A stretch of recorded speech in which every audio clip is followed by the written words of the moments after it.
So one of the dreams that I actually have been involved with for the last couple of years is called HONE. It stands for Heaven on Earth, and it's based on a strategic question that I felt very inspired that I just received.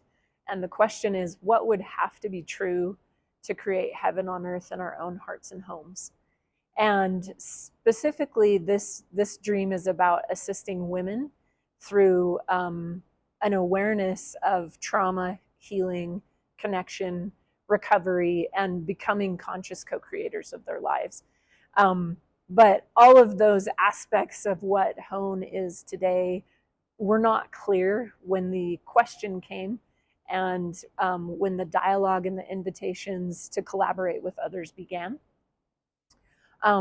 But that particular dream is something that I feel like in some ways has manifested, in that we've been able as a team to kind of explore that very strategic question and begin to understand the truths and the undergirdings of what heaven might look like for an individual in their lives, how to create that, how to pursue that. I love the way that I've been inspired. I love what I've seen and witnessed in terms of seeing that ship come in, or that dream begin to realize.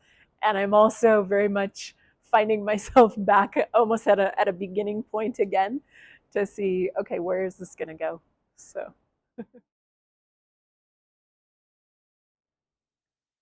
So something that I've learned about dreams is that dreams, the loss of dreams, can actually be mourned.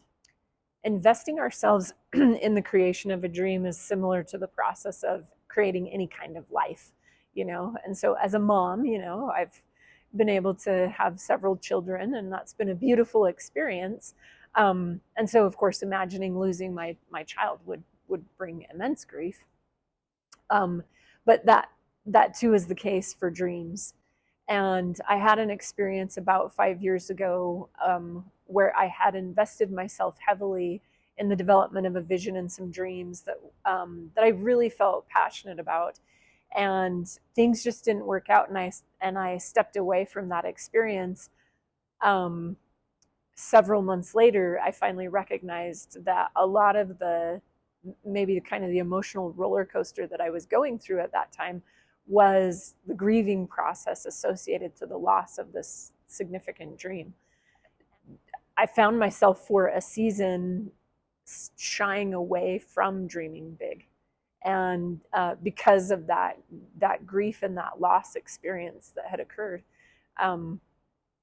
So sometimes we need to give ourselves time to grieve, but at the same time, I think there's a lot of hope in the creative process, and learning to navigate by a new and a deeper level of understanding that grief, that life and death exists like simultaneously in the process of creation, in the process of dreaming, in the process of bringing forth a dream.